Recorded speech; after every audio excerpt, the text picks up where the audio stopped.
अगर भारत में कोई सुभाष, पटेल, गांधी, नेहरू, मौलाना आज़ाद को रावण की संज्ञा देकर उनकी हत्या करना चाहता हो, तब आप उसे कितना देशभक्त मानेंगे, और वह भी तब जब अंग्रेजों की गुलामी का दौर था।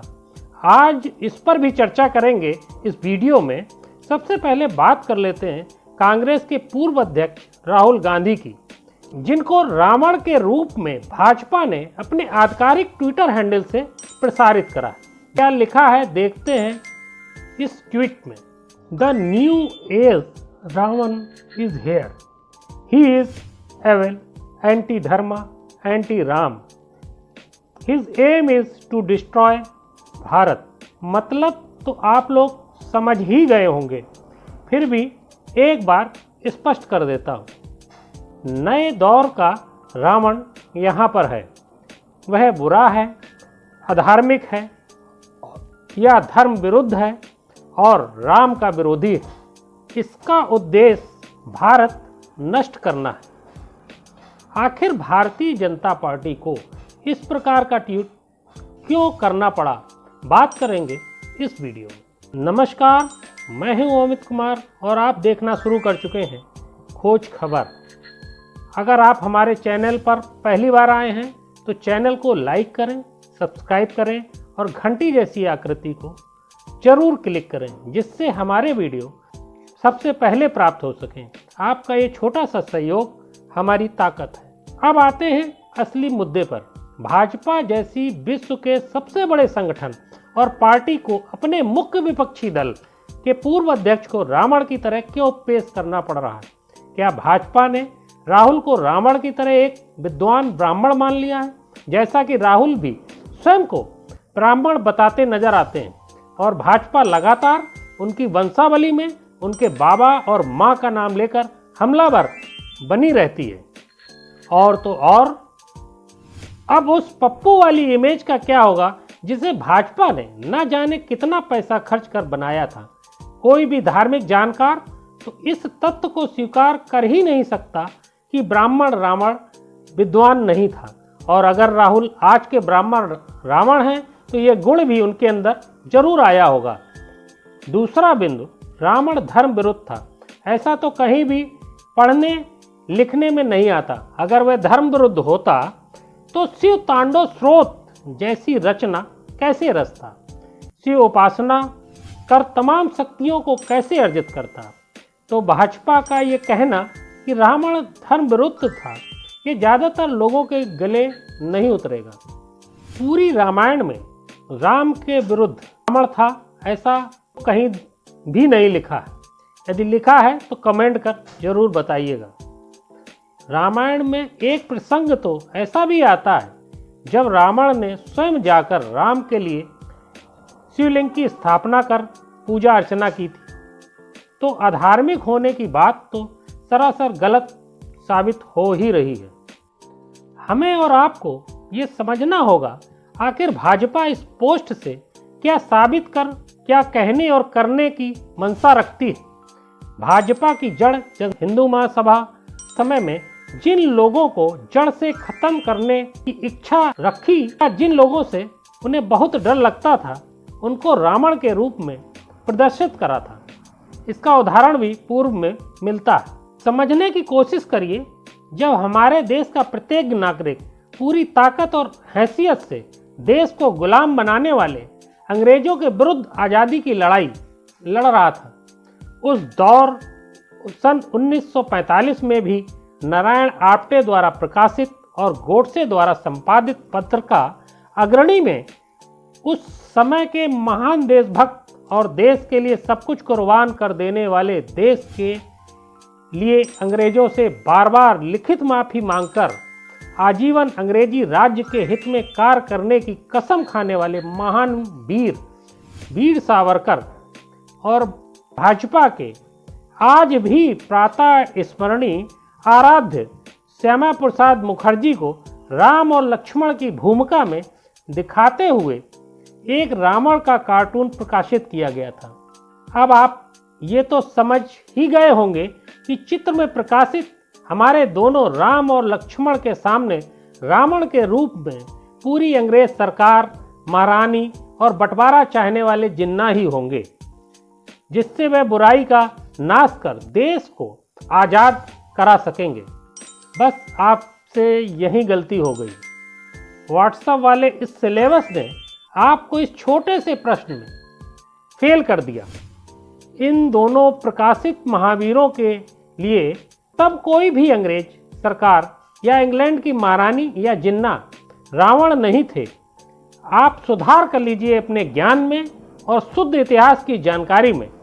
इस विचारधारा को समझ लीजिए कि जब पूरा देश अंग्रेजों से लड़ रहा था और समूचे देश के लिए अंग्रेज ही सबसे बड़े रावण थे, तब इस महान विचारधारा को मानने वाले महान देशभक्तों के लिए तत्कालीन सरकारों में सत्ता प्राप्ति में बाधक और अंग्रेजों के विरोध में लड़ने वाली कांग्रेस व अन्य क्रांतिकारी नेता ही सबसे बड़े रावण थे, जिनकी वह हत्या कर उन्हें जड़ से नष्ट कर देना चाहते थे। जरा सोचिए, इस कार्टून में सामने रावण के रूप में कौन कौन दिखाई दे रहा है। इसमें गांधी हैं, नेहरू हैं, सुभाष हैं, पटेल हैं, मौलाना आज़ाद व अन्य तत्कालीन बड़े नेता हैं जो पूरी ताकत से अंग्रेजों के विरुद्ध हर मोर्चे पर लड़ रहे थे। क्या ये आप सोच भी सकते हैं, जिस पटेल को इसी विचारधारा के लोग कभी रावण के रूप में प्रकाशित कर मार देना चाहते थे या मार देने का संदेश जनता को देना चाहते थे, उस पटेल के नाम पर मोदी सरकार ने सरदार सरोवर बांध बनाकर सबसे बड़ी मूर्ति लगवा दी। क्या कहलाता है ये दोहरा चरित्र?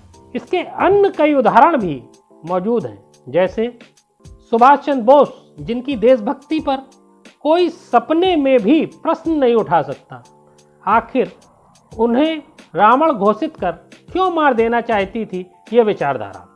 और उसके ये वीर और महान देशभक्त राम और लक्ष्मण नेता आज उसी विचारधारा की पार्टी भाजपा के प्रधानमंत्री सुभाष चंद्र बोस से संबंधित दस्तावेजों के खुलासे आदि के नाम पर तमाम घोषणाएं करते नजर आते हैं।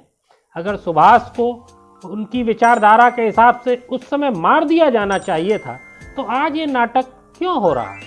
यही हाल गांधी का भी है, जो विचारधारा लगातार गांधी की हत्या करने के संदेश देश के नागरिकों को देती रही और अंत में अपनी योजना में सफलता के साथ गांधी की हत्या करने में वे सफल भी रहे। यह विचारधारा जो गांधी वध के समर्थन में तमाम तर्कों के साथ साथ देश के बंटवारे को भी एक बड़ा कारण बताकर अपने जघन्य आपराधिक दुष्कृत्य को देश हित में उठाया गया सबसे बड़ा कदम साबित करने में कोई कसर नहीं छोड़ते। उनसे पूछा जाना चाहिए कि सन 1945 में देश का कौन सा बंटवारा हो चुका था, जो गांधी को रावण के रूप में प्रदर्शित कर आप जनता को गांधी की हत्या के लिए प्रेरित करने वाला कार्टून प्रकाशित कर रहे थे।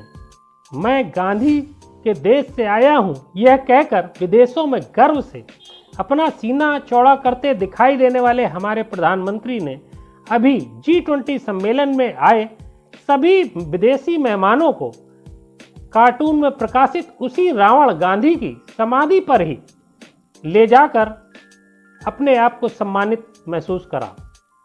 अब प्रश्न ये उठता है कि उसी कार्टून में राम और लक्ष्मण के रूप में प्रकाशित देशभक्त की समाधि स्थल पर उन मेहमानों को क्यों नहीं ले गए?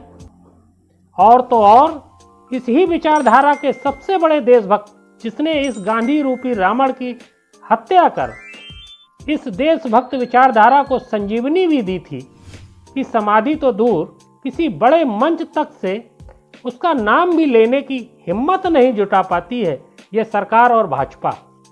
क्या अपनी ही विचारधारा के सच के साथ खड़े होने में भी डरते हैं, या सत्ता के लिए अपनी विचारधारा को दोहरे चरित्र के साथ अंदर ही अंदर बढ़ावा देकर सार्वजनिक मंचों पर गांधी की तारीफ के कसीदे पढ़ते हैं?